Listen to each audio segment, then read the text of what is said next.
다 같이 말씀은 로마서 2장 1절부터 16절입니다. 저희 계속 성경을 우리가 일반적으로는 개역 개정을 보는데 저희가 이렇게 초신자도 계시고 이래서 조금 새번역 성경으로 제가 이렇게 해놨으니까 그걸 양해해서 읽으시면 좋을 것 같습니다. 그러므로 남을 심판하는 사람이여 그대가 누구이든지 죄가 없다고 변명할 수 없습니다. 그대는 남을 심판하는 일로 결국 자기를 정죄하는 셈입니다. 남을 심판하는 그대도 똑같은 일을 하고 있기 때문입니다. 하나님의 심판이 이런 일을 하는 사람들에게 공정하게 내린다는 것을 우리는 압니다. 이런 일을 하는 사람들을 심판하면서 스스로 그런 일을 하는 사람이요, 그대는 하나님의 심판을 피할 수 있을 줄로 생각합니까? 아니면 하나님께서 인자하심을 베푸셔서 그대를 인도하여 회개하게 하신다는 것을 알지 못하고 오히려 하나님의 풍성하신 인자하심과 너그러우심과 오래 참으심을 업신 여기는 것입니까? 그대는 완고하여 회개할 마음이 없으니 하나님의 공정한 심판이 나타날 진노의 날에 자기가 받을 진노를 스스로 쌓아 올리고 있는 것입니다. 하나님께서는 각 사람에게 그가 한 대로 갚아 주실 것입니다. 참으면서 선한 일을 하여 영광과 존귀와 불멸의 것을 구하는 사람에게는 영원한 생명을 주시고, 이기심에 사로잡혀 진리를 거스르고 불의를 따르는 사람에게는 진노와 분노를 쏟으실 것입니다. 악한 일을 하는 모든 사람에게는 먼저 유대 사람을 비롯하여 그리스 사람에게 이르기까지 환난과 고통을 주실 것이요, 선한 일을 하는 모든 사람에게는 먼저 유대 사람을 비롯하여 그리스 사람에게 이르기까지 영광과 존귀와 평강을 내리실 것입니다. 하나님께서는 사람을 차별함 없이 대하시기 때문입니다. 율법을 모르고 범죄한 사람은 율법과 상관없이 망할 것이요, 율법을 알고 범죄한 사람은 율법을 따라 심판을 받을 것입니다. 하나님 앞에서는 율법을 듣는 사람이 의로운 사람이 아닙니다. 오직 율법을 실천하는 사람이라야 의롭게 될 것이기 때문입니다. 율법을 가지지 않는 이방 사람이 사람의 본성을 따라 율법이 명하는 바를 행하면 그들은 율법을 가지고 있지 않아도 자기 자신이 자기에게 율법입니다. 그런 사람은 율법이 요구하는 일이 자기 마음에 적혀 있음을 드러내 보입니다. 그들의 양심도 이 사실을 증언합니다. 그들의 생각들이 서로 고발하기도 하고 변호하기도 합니다. 이런 일은 내가 전하는 복음대로 하나님께서 그리스도를 내세우셔서 사람들이 감추고 있는 비밀들을 심판하실 그날에 드러날 것입니다. 아멘. 우리가 동계수련회를 서로 사랑하라는 말씀을 가지고 나누었기 때문에 중간에 한번 좀 쉬었다 가는 부분이 있지만 로마서 1장부터 지금 계속적으로 우리가 로마서를 통해서 나누고 있는데 지난번 여러분 기억하시기만 로마서 1장 18절부터 32절에 열거된 모습이 뭐냐면 불의한 사람, 불경건한 사람들의 모습은 이렇다라고 쭉 나열합니다. 그런 사람들은 어떻다라고 이야기하죠. 불의한 사람은 곧 사형 선고를 받은 사람이라고 이야기를 합니다. 근데 여러분과 함께 말씀을 나눌 때 제가 이야기했던 그건 어떤 특정한 A, B, C, D를 누군가를 얘기해서 이들은 이러한 불의한 일을 했고 불경건한 일을 해서 그들은 사망 선고를 받은 사람이라고 이야기하는 것이 아니라 곧 하나님과 연합되지 않은 사람, 하나님과 분리된 모든 사람은 불의한 자요 불경건한 사람이라고 이야기했습니다. 곧 그것을 다시 이야기하면 불경건하고 불의한 자가 바로 우리라고 이야기하는 겁니다. 우리가 보통 로마서에 있는 1장 18절에 있는 말씀을 가지고 동성애자는 죄인이야 이런 것이 아니라 그것은 죄의 한 모형으로 나타낸 것이며 우리가 바로 그의 죄의 모형 가운데 하나님과 연합되어지지 않은 불의한 자라고 우리가 로마서에 있는 바울은 이야기하는 겁니다.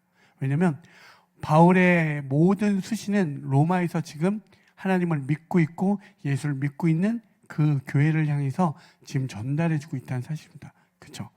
근데 오늘 말씀은 이러한 모습 속에서 우리는 하나님과 연합되어지지 않으면 이러한 모습일 수밖에 없어. 사형 선고를 받은 자야 라고 이야기하고 곧 그 말씀은 하나님과 연합된 자, 그러니까 하나님 은혜 없이는 살아갈 수 없는 것이 교회임을, 또한 우리임을, 인간은 하나님과 연합되어져야지만 살아있는 존재임을 바울을 통해서 이야기하고 있습니다. 그런데 2장에 넘어와서 뭐라고 이야기하냐면 오늘 어떻게 시작하죠? 그러므로 남을 심판하는 사람이요 그대가 누구이든지 죄가 없다고 변명할 수 없습니다. 그대는 남을 심판하는 일로 결국 자기를 정죄하는 셈입니다. 이렇게 시작합니다. 무슨 이야기입니까? 아까 말했던 우리가 1장 18절부터 32절에 열거된 모든 죄의 목록들 속에서 우리는 모두가 해당된다라고 이야기했고 교회가 바로 불경건한 불의한 자라고 이야기했는데 그 말씀을 듣는 이들이 어떻게 하죠? 그래, 그들은 하나님과 이러한 불의를 저질러서 사형 선고를 받게 된 심판받아 마땅한 이들이야 라고 누군가가 지금 판단하고 있죠. 근데 다시 한번 생각해 보십시오. 제가 여러분에게 이 로마서는 누구를 향해서 쓰고 있다고요? 지금 로마에서 예수 그리스도를 영접한 교회를 향해서 바울이 지금 수신하고 있습니다. 그들에게 진짜 복음이 잘 전달되어지길 원하고 있다는 사실입니다. 그러면 지금 이 2장에 있는 이야기를 누구에게 하는 거냐면 바로 그 교회들에게 이야기하는 것이고 그 교회들은 곧 누구죠? 우리를 향해서 이야기하고 있다는 사실입니다. 한번 생각해 보십시오. 여러분, 누군가를 판단하는 거, 누군가를 어떠한 것들, 우리 안에 어떠한 모습이 있는지 한번 생각해 보십시오. 제가 18절부터 32절에 있는 내용들을 보면 여전히 하나님을 믿고 있지만 그 안에 우리 안에 그런 모습이 없습니까? 있다라고 말했죠. 살인하는 자요라고 할 때 여러분 성경의 기준에서 보면 살인은 무엇이라고 했죠? 형제를 미워하기만 해도 살인한 자라고 이야기했습니다. 결국에 우리를 계속 이쪽으로 이렇게 몰고 가면서 이야기하는 모든 이야기는 우리가 하나님 은혜 없이는 너희가 살인하는 자요, 시기하는 자요, 사기치는 자요 이렇게 이야기하는 거예요. 근데 나는 아니고 싶다는 걸 주장하고 싶죠. 제가 지난번에도 말했지만 그 열거된 모든 목록에서 하나님 저는 이거는 빼주십시오. 이건 빼주십시오. 전 여기에서는 좀 자유합니다. 라는 끝까지 자기를 주장하려고 하는 모든 것들이 성경의 기준에서 얘기하면 그걸 죄라고 이야기하는 거예요. 나를 주장하려고 하는 모든 것들. 요즘 세상은 뭐라고 하죠? 너가 행복한 게 가장 옳다라고 이야기합니다. 근데 성경은 그와 완전 대척점에 내가 옳다고 하는 그것이 바로 죄라고 이야기하고 그것이 가장 잘못되어진 부분에 있다라고 이야기합니다. 완전 시대하고 안 맞죠. 그죠? 포스트 모더니즘하고. 그런데 왜 그 말씀이 우리에게 중요하냐면 오늘의 말씀은 결국 교회를 향해서 이야기하는 것이고 바로 우리들을 향해서 이야기하는 거예요. 교회 안에서도 불경건, 외모로 취하려 하는 모습, 세상은 끝까지 급을 나누려 하는 모습들이 있다고 했잖아요. 여기서 외모는 여러분의 생김새, 어떤 옷, 추임새 이런 것들을 이야기하는 게 아니라 여러분의 업적, 노력, 수고로 나를 주장하려고 했던 모든 것들이 불경건, 외모를 취하는 것이라고 이야기했습니다. 그런데 이 장의 기준에서 보면 무엇이라 이야기하냐면 우리가 끊임없이 교회 안에서도 우리는 여전히 다 죄인이라는 명제 안에서도 급을 나누려고 한다는 거죠. 그래도 내가 너보다는 낫다라고, 내가 너보다는 그래도 우위에 있다라고. 없습니까? 오늘 말씀을 통해서 꼭 두 가지를 기억해야 되는 건 무엇이냐면 여전히 죄인이라고 하는 우리 교회들마저도 안에서 누군가를 외모로 취하려 하고 그 외모로 우리가 급을 나누려 하는 불경건한 모습은 없는지 그걸 다시 한번 성찰해 보기를 원합니다. 두 번째는요, 아까도 기도한 자매가 이야기했던 것처럼 하나님과 연합되지 않는 모든 존재는 절대 선할 수 없으며 우리는 하나님의 은혜 없이는 선을 행할 수 없다는 걸 발견하셔야 된다는 사실입니다. 이게 오늘의 중요한 메시지인 거예요. 아, 하나님과 연합된 자만이 선을 알고 그 선을 행할 수 있다라고 주장했던 우리의 모습의 모든 동기와 원재료들은 다 어디? 하나님으로부터 시작되는 겁니다. 근데 그게 없으면 우리는 결단코 선을 알지만 선을 행할 수 없다는 걸 꼭 기억하시기 바랍니다. 한번 보실까요? 한번 예를 들어볼게요. 교회 안에서 어떤 판단이 있냐면 누군가가 매일 말씀을 읽는다 생각해 보죠. 그리고 매일 기도합니다. 그리고 월요일부터 토요일까지 정말 열심히 살아요. 이런 A 성도가 있습니다. 근데 한 성도는 성경을 절대 안 읽습니다. 기도도 1분도 안 합니다. 그리고 월요일부터 토요일까지 자기를 위해서만 삽니다. A와 B 성도가 있습니다. 그러면 여러분 생각할 때 똑같은 죄인입니까? 너무 유치하게 대척점으로 표현했지만 한번 생각해 보십시오. 매일 말씀을 읽어요. 매일 말씀을 읽고 늘 기도하고 성도를 위해서 또 자기가 돈이 생기면 늘 남을 위해서 구제해주고 나눠줍니다. 이런 성도가 있고요. 말씀도 죽어라 읽으라고 해도 목사가 얘기해도 안 읽는 성도. 기도를 하래도 절대 안 하는 성도. 남을 위해서 구제하라고 해도 내가 할까 말까 고민하다가 그냥 나 먹을 것만 쓰고, 열심히 사는 것도 정말 날 위해서만 사는 이 성도. 여러분, 그러면 여러분 이 A와 B가 다 똑같은 죄인입니까? 여러분, 한번, 너무 뻔한 질문이긴 하지만 여러분은 어떻게 생각하십니까? 그래도 A 성도가 낫지 않을까? 이런 질문이 있죠. 그렇지 않습니까? 끊임없이 우리는 나누고 싶어진다니까요. 끊임없이. 이게 사람과 사람의 기준으로 보면 우리는 나누고 싶어요. 내가 너보다는 낫지. 너 이렇게 하면 안 되지. 끊임없이 지적질하고 싶고, 끊임없이 나누고 싶고, 급을 나누고 싶은 우리들의 욕망이 있다는 사실입니다. 성경의 기준에서 한번 보면 바리새인은요, 금식하고요, 구제하고요, 성전 미문에서 옷을 찢으면서 기도했습니다. 자기에 있는 재산을 팔아서 내어줬다니까요. 완벽한, 여러분 만약에 우리 교회 바리새인 한 명만 있잖아요. 그러면 믿음의 본이 되고요, 새롭게 하소서에 바로 출연합니다. 여러분 안 그럴 것 같습니까? 자기의 재산을 팔고 뭐 옷을 찢어가며 구제하고 조회수 터질걸요. 몇백만 나올 겁니다. 그런데 그런 바리새인과 성경의 기준에서 그냥 하나님은 그들을 무엇이라 이야기하냐면 외식하는 자라고 이야기했고, 가식, 회칠한 무덤이라고 이야기했고, 그걸 좀 더 정확하게 얘기하면 너희는 천국에 들어가지도 못하고 너희들 때문에 다른 이도 천국에 들어가지 못한 행위를 하고 있다라고 이야기합니다. 왜? 그 모든 행위를 통해서 자기는 구원을 이룰 수 있다는 어떠한 신앙관을 가진 그게 잘못됐다라고 이야기하고, 그 속에서, 그 행위 속에서 나를 드러내려고 했던 그 모든 게 바로 죄야. 그게 니네가 말한 그 죄인이라고 하는 그 열거된 모습에 너희들이 속해라고 이야기하는 거예요. 여러분 봐보세요. 제가 막 돈도 없지만 11조를 하고 헌금을 하고 봉사를 하고 주장하고 싶을 때가 많잖아요. 그래도 난 기도했는데, 그래도 난 봉사했는데 하나님 나한테 어떻게 이렇게 할 수 있어? 여러분 그렇게 되지 않습니까? 근데 바리새인의 성경의 기준에서 그런 바리새인 죄인이라고 할 때 여러분 또 반대로 생각해 보십시오. 예수님 십자가에 달려 돌아가실 때 예수님과 함께 천국에 간 이가 누굽니까? 누구죠? 강도였습니다. 여러분들 알다시피 당시에 가장 큰 형벌은 십자가였습니다. 그 형벌 속에서 그의 삶을 우리가 다 알 수는 없지만 그의 삶을 하나로 규결시키면 그는 큰 죄를 진 거고 모두에게 심판받아 마땅한 이였습니다. 죽어 마땅한 이였고, 그는 죽어 십자가에 매달리게 됐는데 그 자리에 누굴 만났죠? 그 해골 골짜기에 예수 그리스도를 만났습니다. 예수 그리스도를 만난 그의 삶은 어떻게 됐죠? 구원에 이르렀고 천국에 들어갔다는 사실입니다. 여러분 생각해 보십시오.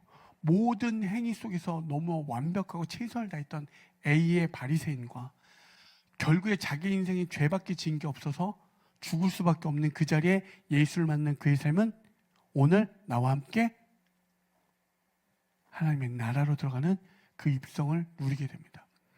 여러분 납득이 됩니까? A와 B의 이야기가. 근데 이게 성경을 기준하면 반드시 바리새인은 천국에 들어가지 못했을 것이고요, 그 우편간 예수를 만난 그는 천국에 이르렀다는 사실입니다. 아멘. 이게 교회의 기준이 되어져야 돼요. 교회는 다른 것이 아니라 오직 그 예수가 우리 삶의 기준 되어지라고 이야기하는 거예요. 근데 우리는 그렇게 되어지지 않죠. 어떻게 기도하는지 보실까요? 누가복음 18장 11절부터 14절 한번 볼까요?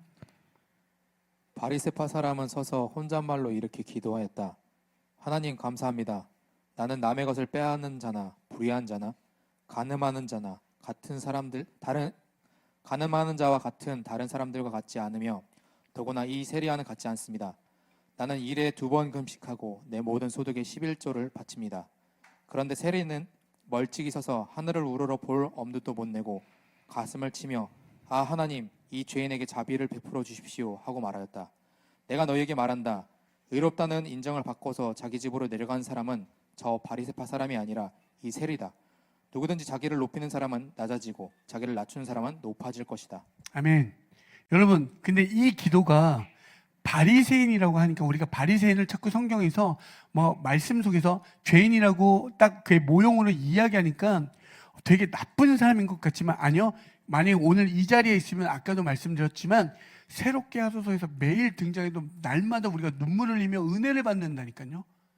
일회씩 금식하고, 여러분 그렇게 하는 사람이 어디 있습니까? 늘 그렇게 금식하고 금식해서 남은 모든 소득을 나눠주고 내어주고 또 사주고 자기는 허름하게 살면서 옷을 찢어가며 기도하는데 여러분 존경받을 만하지 않겠습니까? 그런데 지금 뭐라고 이야기합니까? 내가 너희에게 말한다 의롭다는 인정을 받고서 자기 집에 내려간 사람은 바리새파 사람이 아니라 누구? 세리. 여러분 이건 우리에게 충격적으로 다가와야 돼요. 세상의 기준에서는 반드시 바리새파가 옳습니다. 맞습니다. 그리고 우리가 그처럼 살고 싶진 않지만 존경할 만한 인물이어야 합니다. 여러분 우리는 그런 사람들을 존경한다라고 하잖아요. 따르고 싶진 않아요. 왜? 잘 먹고 잘 사고 싶으니까. 양심을 팔아서라도 우리는 일론 머스크처럼 되는 게 꿈입니다. 그죠? 도지코인이 많고, 그죠? 비트코인이 많아서 날마다 수치가 빵빵 올라가는 그 삶을 원하지. 여러분 코인이 날마다 떨어지는 그 삶을 살고 싶습니까? 막 일회씩 금식하고 내어주고. 근데 우리는 그들을 존경하죠. 그런데 하나님은 그들조차도 잘못되었다라고 이야기하는 거예요. 잘못되어졌다고. 너희들의 기준이 어디 있냐고 정확하게 묻고 있는 거예요. 여러분 생각해 보시면 성경의 모든 선악의 기준은 하나님이라고 이야기되어져야 합니다. 그런데 우리는 어떻게 하죠? 끝없이 그 기준을 나에게 가져오려고 합니다. 그렇죠? 처음에는 어떻게 하죠? 하나님이 심판가니까 하나님 이거는 반칙이 아닙니다. 이건 파울이 아닙니다. 계속 따지고 물어요 하나님께. 그러다가 하나님이 안 받아주면 어떻게 하죠? 아유 나 저런 심판 제껴 떠나버립니다. 나도 하나님 믿어봤는데 소용없더라. 안 믿는다고 하죠. 그 다음에 어떻게 하죠? 이제 내가 하나님 자리를 강탈하여 내가 선악을 판단하는 자리에서 심판관이 되어집니다.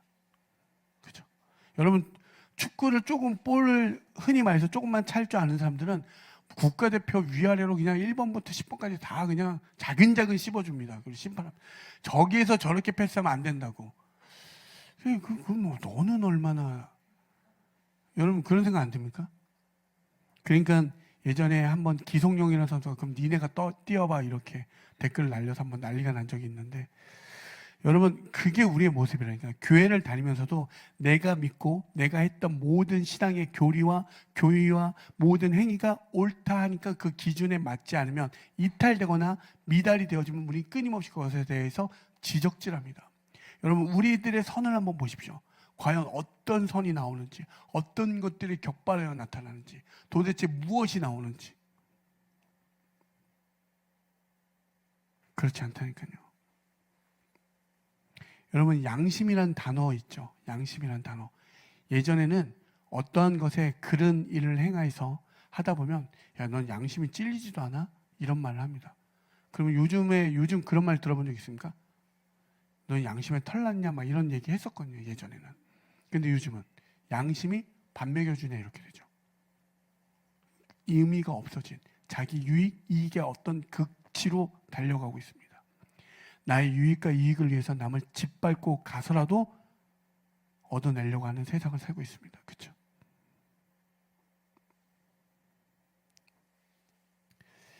여러분 이건 우리에게 되게 큰 어떤 질문 가운데 들어가요. 예수님이 이야기하시잖아요. 2절에 하나님의 심판이 이런 일을 하는 사람들에게 공정하게 내린다는 것을 우리가 압니다. 근데 이게 개역개정으로 보면 그 진리의 기준에서 심판하신대요. 진리는 뭐죠? 예수 그리스도. 예수 그리스도를 기준하여 우리를 심판하여 주신다라고 이야기하는 거예요. 그러면 내 안에 오늘 우리 가운데 어떤 질문이 계속되어져야 하냐면 하나님 정말 내가 오늘 하나님과 연합하고 있습니까? 이런 질문의 기도가 있어야 돼요. 어떠한 말과 행동 모든 것 속에서 이런 거 있죠. 한번 생각해 보십시오. 아, 난 예수를 만나고 내 삶이 완전히 바뀌었어. 너무 막 충만하고 너무 좋아. 여러분 정말 충만하고 좋습니까? 예수를 만나니까? 보통 이걸 은혜라고 하잖아요. 그죠? 그걸 은혜라고 하잖아요. 그런데 여러분 죄송하지만 그 안에 교묘하게 숨어 있는 건 그렇게 되어지지 않습니다. 하나님을 만나고 예수를 만나고 우리에게 나오는 건 무엇이냐면 하나님 여전히 내가 예수를 믿고 나아가는데 여전히 저는 왜 이 똑같은 그 죄라고 하는 것들에 대해서 이렇게 자유하지 못하죠? 하나님, 나는 주님의 은혜 없이는 살아갈 수가 없습니다. 이게 바로 하나님이 원하신 의롭다는 사실이에요. 여러분, 완전히 뒤바뀌어집니까? 바뀌어집니까? 아니요. 계속적으로 왜 이 이야기를 여러분에게 이야기하냐면 나는 아닐 거라고 여겨진다니까요.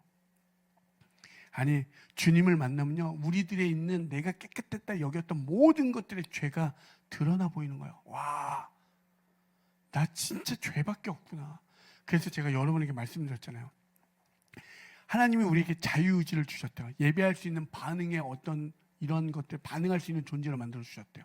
거기에서 나올 수 있는 여러분의 행위에 하나님은 경외롭고 주님은 왕이시며 주님은 찬송받게 합당하시며 날마다 이 찬송으로 갑니까? 아니요. 절대 그렇지 않습니다. 그 의지 속에서 격발되어 완전 나타나는 건 난 죄밖에 없음을 깨닫는 게 여러분 자유의지입니다. 보십시오. 여러분의 모든 행위 속에서 결국 나오는 건 하나님과 연합되지 않는 모든 것들은 죄라고 이야기할 때 내가 할 수 있는 모든 의지의 극단으로 가보십시오. 모든 걸 열심히 해봐서 하나님이 없으면 그건 다 죄라고 이야기하는 거예요. 그래서 바울의 고백이 무엇입니까? 작은 자요, 지극히 작은 자요, 죄인 중에 괴수. 이게 신앙의 올바른 모습이고 태도고 표현이라는 사실입니다. 하나님 은혜 없이는 난 살아갈 수 없습니다. 그걸 우리에게 지금 바울은 계속적으로 몰고 가는 거예요. 뉴스도 사실, 공정 뭐 이렇게 이야기하잖아요.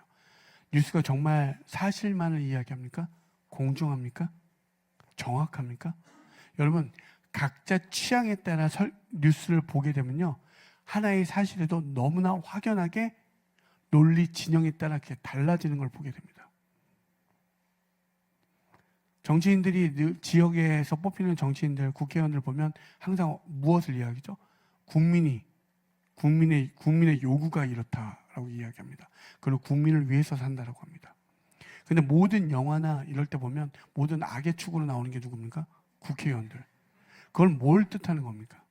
국민들을 위해 산다고 말은 그렇게 하지만 결국 자기를 위한 삶을 살기 위한, 입법을 하여 그 법을 통해서 자기 유익을 취하려 하는 모든 정보의 가장 최앞에 있는 사람들. 그렇죠? 그러면 성도의 기준은 어디에 있습니까? 성도의 기준은 오늘 말씀의 기준을 보면 영원하신 그리고 신실하신 그분을 믿는 겁니다. 그분이 우리의 기준 되어 주십니다. 아멘.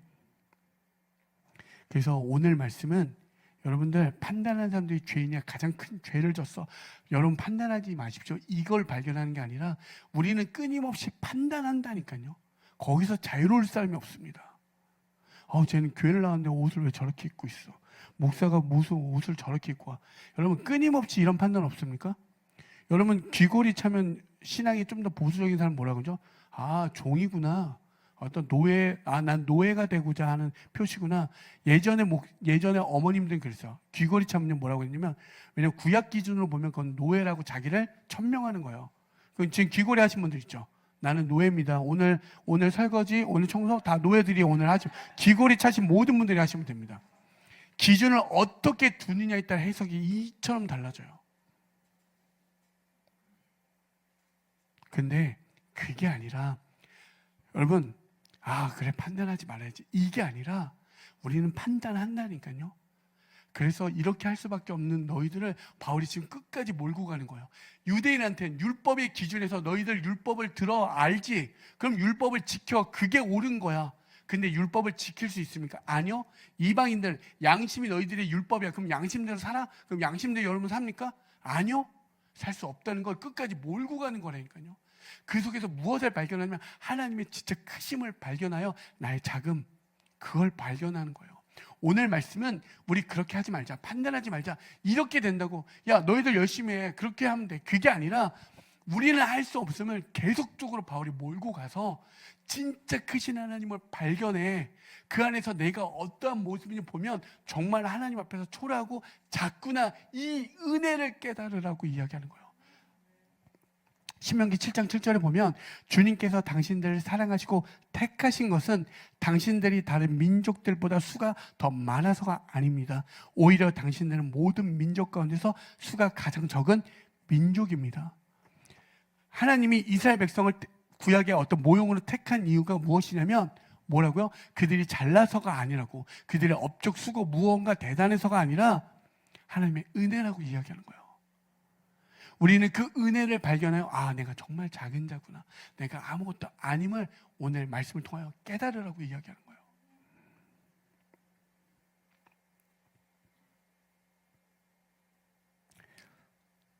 여러분, 이 은혜가 정말 우리 가운데 있길 소망합니다. 그래서 남을 쉽게 판단할 수가 없어요. 왜? 우리가 다 죄인이니까. 그래서 하나님의 은혜 앞에서 모두가 죄인임을 동일 조건이 되니까 남을 함부로 할 수 없다니까요. 저 사람이 저렇게 귀걸이를 찼어도 멋있네, 이런 은혜로 넘어가야 되지 않겠습니까? 네?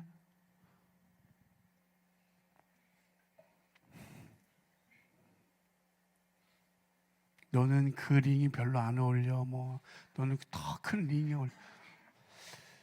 여러분, 이처럼 우리가 똑같은, 최근에 제가 한 가지 또 인스타에 보니까 어떤 수학 문제가 있었어요. 너무나 다 풀 수 있는 문제라고 생각했는데 풀지 못한다는 거예요. 여러분 한번 지금 여러분 암산을 해보십시오. 48 나누기 2 가로 열고 9 더하기 3 가로 닫고. 여러분 답이 뭡니까? 한번 속으로 생각해 보십시오. 여러분, 왜 이 이야기를 하냐면 어떤 기준이 어디에 있느냐에 따라 55가 되기도 하고요, 2가 되기도 하고요, 어떤 사람은 200몇이 되기도 합니다. 왜 그럴까요? 기준이 내가 어디에 있느냐. 그러면 성도라면 성도의 기준은 어디에 있습니까? 예수 그리스도 그 진리 가운데 있어야지만 우리가 외모로 취하지 않는 힘이 있는 거예요. 아까도 성경의 말씀을 본문을 보면 하나님은 사람을 외모로 취하지 아니하신다라고 하잖아요. 너희들의 업적, 수고, 노력이 아니라 전적인 주의 은혜야. 내가 이스라엘 택한 것도 그들 민족 중에 작은 자야. 왜? 그래야 하나님의 은혜임을 알게 하려고. 그걸 깨닫는 거예요. 교회는 반드시 그걸 깨닫는 거예요. 근데 우리는 끊임없이 왜 2인지 그걸 파고들죠. 정답은 2예요. 근데 이건 그래서 제가 결론적으로 말씀드렸던 핵심은 무엇이냐면 우리 안에 끊임없이 첫 번째 뭐라고 했죠? 교회 안에서도 우리는 급을 나누고 외모를 취하려 하는 그 경건의 모습, 불경건의 모습이 있다는 걸 자각하시라는 이야기였고요. 두 번째는 하나님과 연합되지 않는 모든 존재는 선할 수 없으며 우리는 선을 안다 해도 선을 행할 수 있는 원동력의 힘이 없다는 사실을 깨달으라고 이야기하는 거예요. 그래서 이 모든 것을 할 수 있는 것은 뭐냐면 하나님의 크심과 그 은혜를 알았을 때 비로소 우리 진짜 선을 행할 수 있다는 거예요. 바리새인이 했던 건 선이 아닙니까? 옳은 거죠. 여러분, 우리가 만약에 그 기준으로 보면 불교에서는 그만큼 더 참선을 하시는 분들이 안 계십니까? 천주교는요, 어떤 타종교는요, 자기를 내어주는 사람이 없습니까? 그런데 우리는 어떤 거냐면 나는 할 수 없는데 주님의 은혜로 내가 이 땅 가운데 하나님의 나라의 삶을 살 수 있다는 걸 이야기하는 거예요. 보실까요? 출애굽기 34장 6절에서 8절입니다. 주님께서 모세 앞으로 지나가시면서 선포하셨다. 주는 자비롭고 은혜로우며 노하기를 더디하고 한결같은 사랑과 진실이 풍성한 하나님이다. 수천 대에 이르기까지 한결같은 사랑을 베풀며 악과 허물과 죄를 용서하는 하나님이다. 그러나 나는 죄를 벌하지 않은 채 그냥 넘기지는 아니한다. 아버지가 죄를 지으면 본인에게 뿐만 아니라 3, 4대 자손에게까지 벌을 내린다. 모세가 급히 땅에 엎드려 경배하며. 여러분, 모세는 자기 힘으로 자기 민족을 구원하려고 했습니다. 하지만 결국에 그의 삶에 살인이었고 미디안 광야에서 목자의 삶을 살았는데 주님을 만난 그 자리에서 하나님이 하나님 되심을 그에게 소개합니다. 지나갈 때 나는 인자와 자비가 많으신 이라고 자기를 소개하는 장면이 나오죠. 그때 모세의 반응이 어떻게 되어집니까? 급히 땅에 엎드렸다라고 이야기합니다. 그게 샤하 예배라고 이야기하는 거예요. 하나님, 우리가 예배하러 이 자리에 나온 것 같다라고 이야기하고 내가 능동적으로 뭔가 취한 것 같지만 예배는 하나님의 크심 앞에 내가 엎드려질 수밖에 없는 거예요. 여러분, 막 찬양하다 보면 주 여호와는 광대하시도다, 막 모든 주님만이 왕이십니다, 주님과 영광과 찬송과 높임을 받으시기 합당하십니다, 이러한 찬양을 계속하다 보면 여러분의 어떤 질문이 듭니까? 왜 주님만 이렇게 예배한다고 하지? 저 사람들은 뭐 생각이 없나? 여러분 이런 어떤 개구리 같은 청개구리 같은 생각이 없습니까? 반드시 들어요. 그런데 하나님의 은혜 그 경외 앞에 딱 놓여지는 그 사람들은 어떠한 게 되어지냐면 그냥 엎드려 경배하는 그 자리로 들어간다라고 이야기하는 거예요. 여러분 롤러코스터 타면서 나 좀 이따 뭐 먹을까 막 이런 거 생각하십니까? 잘 타는 사람들은 또 그렇지. 또 나는 그렇게 하는데 꼭 이런 청개구리 같은 사람이 있는데 못 타는 사람 기준을 할 때 만약에 자유드롭 타는데 떨어지는 순간 우리에게 떠오르는 건 뭐죠? 이것밖에 없습니다. 이거 하나. 예배는 하나님의 은혜가 내게 쏟아져서 주님 당신의 은혜 없으면 그거 하나 깨닫는 거예요. 그 깨달음 속에서 너무나 많은 것들 내 삶의 기준이 완전히 뒤바뀌는 걸 경험하는 거예요. 요한복음 15장 5절에 보면 나는 포도나무요 너희는 가지이다. 사람이 내 안에 머물러 있고 내가 그 안에 머물러 있으면 그는 많은 열매를 맺는다. 너희는 나를 떠나서는 아무것도 할 수 없다. 예수님이 자기를 소개하는 장면이 총 7번이 요한복음에 소개되는데 마지막을 뭐라고 소개하냐면 나는 포도나무고 너희는 가지다라고 이야기합니다. 가지가 포도나무와 연합되어지지 않으면 너희는 아무것도 아니야. 하지만 연합되어질 때 많은 열매를 맺을 수 있다라고 우리에게 이야기합니다. 동계 수련회 때도 마찬가지죠. 지금도 마찬가지죠. 우리는 끊임없이 남을 판단하고 우리가 불경건하고 불의한 자인데 주님이 오셨다는 사실입니다. 그 은혜가 그 충만함이 우리에게 임하여 우리는 그 자리에서 이제 의롭다 여김을 받는 믿음으로 말미암아 사는 자들이 된 겁니다. 아멘. 그걸 우리에게 이야기하는 거예요. 하나님의 크심을 발견하시고 나의 작음을 아시는 그 은혜가 있으셔서 날마다 그 하나님의 그 크신 은혜를 구하는 여러분이 되어지길 소망합니다. 골로새서 1장 19절부터 23절 보실까요? 하나님께서는 그분의 안에 모든 충만함을 머무르게 하시기를 기뻐하시고 그분의 십자가의 피로 평화를 이루셔서 그분으로 말미암아 만물을 곧 땅에 있는 것들이나 하늘에 있는 것들이나 다 자기와 기꺼이 화해시키셨습니다. 전에 여러분은 악한 일로 하나님을 멀리 떠나 있었고 마음으로 하나님과 원수가 되어 있었습니다. 그러나 지금은 하나님께서 그리스도의 죽으심을 통하여 그분의 육신의 몸으로 여러분과 화해하셔서 여러분을 거룩하고 흠이 없고 책망할 것이 없는 사람으로 자기 앞에 내세우셨습니다. 그러므로 여러분은 믿음에 튼튼히 털을 잡아 굳건히 서 있어야 하며 여러분이들은 복음의 소망에서 떠나지 말아야 합니다. 이 복음은 하늘 아래 있는 모든 피조물에게 전파되었으며 나 바울은 이 복음의 일꾼이 되었습니다. 아멘. 그죠? 제가 여러분 로마서 시작할 때 바울이 어떤 인물인지 소개했습니다. 그죠? 완벽한 인물이었고 우리 모두가 존경할 만한 대상이었고 따르고 싶은 존재였습니다. 그 바울이 어떤 것 깨달았을 때 그의 기준은 예수였고 예수의 기준에서 보았을 때 자기는 죄인이었음을 알게 되었습니다. 그리고 죄인이었고 아무것도 할 수 없는 존재임을 알았는데 그 예수가 이 땅에 오셔서 하나님의 충만함이 예수를 통하여 그 십자가의 죽음으로 나는 이제 티도 없이 흠도 없이 책망할 것이 없는 거듭난 자가 되었다라고 이야기합니다. 기준이죠. 어떠한 기준 가운데 되어지냐에 따라 완전히 해석이 달라집니다. 여러분 우리는 요즘 사회에서 많은 걸 봅니다. 똑같은 사실 하나에도 양 진영에 따라 그 해석이 얼마나 판이하게 다르게 해석되어지는지를. 그럼 성도라면 여러분 성도의 기준에 그 예수가 되셔서 바울과 같은 그 고백이 있길 소망합니다. 오늘 다른 것을 이야기하는 게 아니라 오직 그걸 맞추는 거예요. 그 기준이 되어질 때 우리의 시선이 이제 그 기준에 맞춰지게 되고 그 맞춰지는 모든 시도와 행위 속에서 우리의 오늘의 삶이 변화되어지는 거예요. 바뀌어져 가는 거예요. 내가 바꿀 수 있어서 바꾸는 게 아니라 예수가 내 안에 오셔서 그 죽으심, 그 피 흘리심. 그래서 우리에게 뭐야? 그 피가 너무 중요해요. 그 피를 뿌려요, 여러분. 예, 막 피가 낭자하는 영화 못 보시는 분들 있죠. 그런 생각으로 생각하지 마시고 그 보혈의 피를 생각하셔. 내가 안 될 때마다 그냥 내 머리에 피를 뿌리십시오, 그냥. 그래서 우리는 그 보혈의 피가 너무나 중요합니다. 그래서 어떤 목사님 막 그냥 피 막 이렇게 하시는 분들 계세요. 예. 나 믿습니까? 그냥 피가 쏟아질지어다 막 이렇게 합니다.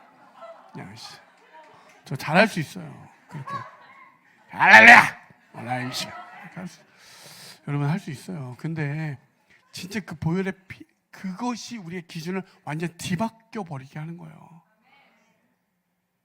그랬을 때 베드로서 3장 14절에 이렇게 이야기합니다. 사랑하는 여러분, 여러분이 이것을 기다리고 있으니 티도 없고 흠도 없는 사람으로 아무 탈이 없이 하나님 앞에서 나타날 수 있도록 힘쓰십시오. 내가 할 수 없었는데 예수가 오셔서 그의 죽으심으로 말미암아 나는 흠도 없고 책망받을 일이 없는 의롭게 된 자들이라고 이야기해요. 그래서 오늘을 예수로 기준에 기꺼이 살아내라고 이야기하는 거예요.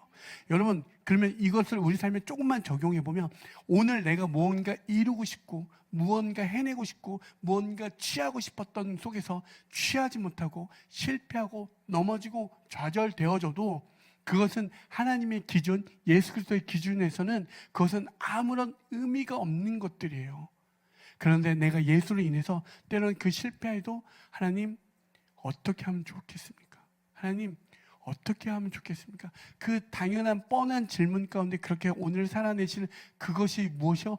그게 은혜라고 이야기하고 그게 의롭다 여겨주는 주님이 말씀하신 의라고 이야기할 수 있는 거예요. 모든 기준이 거기에 있기 때문에. 그래서 모든 하나님의 은혜가 있는 자들 속에서 때로는 어떤 분들은 아무것도 없지만 내어주는 그 삶은 저 사람 아무것도 없는데 어떻게 저렇게 내어줄 수 있지? 라고 볼 때 그 속에 하나님의 은혜를 발견하시면 되는 거예요.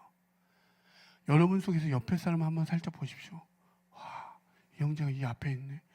은혜다. 저 멀리서 왔네. 뭐가 떨어질 게 있다고 왔지? 이런 어떤 사실의 왜곡을 찾고 어떤 해석의 왜곡을 하지 마시고 기준을 잘 세워서 그럼에도 불구하고 이렇게 왔네. 그 안에서 예수를 발견하시면 돼요. 오늘 말씀이 그렇잖아요. 하나님 앞에서 나타내라고. 우리가 나타날 게 그럼 무엇입니까? 나? 아니요. 내 안에 있는 예수를 나타내시고 내가 하는 모든 행위와 업적 수고는 그 예수만을 나타내기 위한 그 자리로 들어가시면 되는 거예요. 오늘의 말씀은 여러분을 정죄하거나 판단한 너희들은 반드시 심판받아 되져버릴 거야 이렇게 얘기하는 게 아니에요. 그 속에서 우리는 판단하는 자고 내가 불의한 자고 불경건한 자요. 나에게 작은 자구나. 하나님의 은혜의 그 크심을 발견하여 나의 자금을 알게 되어 하나님의 크신 은혜를 구하는 그 길로 들어가라고 바울이 몰고 가는 거예요. 여러분, 그 권투 만화 중에 일보라는 선수가 있습니다. 일보라는 선수가 쓰는 기술 중에 댐프시롤이라는 게 있거든요. 구석에 몰아놓고 그냥 주먹을 사정없이 흔들어대요. 나중에 짤로 한번 찾아보십시오. 지금 바울은 우리를 구석에다 몰아놓고 일부의 댐프시롤로 은혜의 주먹으로 난자하게 막 지금 던지고 있는 거예요. 진짜 하나님의 은혜밖에 없어. 딴 생각들은 그냥 은혜로 또 때리는 거예요. 계속 은혜. 여기서 은혜라는 이름이 있나? 없죠. 은혜만을 얘기하는 거예요. 너희 노력 아닌 뻑 은혜, 너희 업적 뻑 은혜. 계속 그렇게 몰고 가서 그 은혜가 얼마나 큰지를 봐봐, 맛봐봐, 경험해봐. 커맨씨 와서 봐. 그걸 누렸을 때 내 안에 바울처럼 고린도서에 나중에 보면 절절합니다. 바울의 그 업적과 수고가. 그런데 그 이 모든 것은 나 필요 없어. 예수밖에 없어. 그걸 얘기하잖아요. 근데 이걸 경험한 사람들이 이 자리로 갈 수 있다니까요. 매우 수동적인 것 같은데 매우 능동적인 그 뒷면이 나타나게 돼요. 청년의 때에 여러분에게 죄인으로 몰고 가고 아무것도 못하게 하는 게 아니라 여러분의 시선이 어디에 있습니까? 여러분의 기준이 어디 있습니까? 이걸 지금 묻는 거예요. 여러분들에게 지금 완전 족쇄를 쳐서 아무것도 하지 마. 너희들 다 죄인이야. 다 쓰레기야. 이게 아니라 그 속에서 정말 여러분 어디를 보고 계십니까? 어디를 바라봐? 거기요? 근데 한번 보십시오. 그 예수는 기준이 있습니다. 거기에 보십시오. 그 시선이 갔을 때 오늘의 우리의 삶에 변화가 일어나고요. 오늘을 기꺼이 때론 정말 죽을 것 같은데 그것을 살아내는 힘의 원동력이 생겨요. 그리고 내일을 소망하는 은혜가 생긴다니까요. 그걸 우리에게 지금 말씀하고 있는 거예요. 바울은 그 자기가 열심히 이루려 했던 그 베냐민 지파의 사울 왕처럼 되고 싶었던 그의 삶에서 이제 예수밖에 없는 걸로 미련한 자를 통하여 하나님의 영광만을 드러내는 그 삶. 하나님의 충만함이 예수에게 나타났대잖아요. 그 예수로 하나님의 충만함이 우리 가운데 임했대잖아요. 여러분, 예수님이 지구 전체에서 나타났습니까? 아니요. 지역으로 현실적으로 보십시오. 그 작은 지역이었습니다. 그런데 여러분이 오늘 사는 그 작은 지역, 여러분이 있는 그 땅 한 평도 안 되는 그 지역에서 있는 그 충만함을 통해 놀라운 일이 벌어진다니까요. 아멘. 그걸 이야기하고 있습니다. 여러분, 오늘 이렇게 하루를 사시고 일주일 살아가실 때 이렇게 질문하며 기도하십시오. 기도가 구하는 기도 말고 질문하는 기도가 되셔서 하나님, 예수님, 오늘의 삶에서 제가 어떻게 하기를 원하십니까? 성령님, 끊임없이 저에게 왜라는 질문 가운데 진리의 길을 놓치지 않도록 도와주십시오. 그렇게 기도하십시오. 그 질문이 여러분에게 응답으로, 답으로 오셔서 기쁨으로 나아가는 그 은혜가 있기를 소망합니다.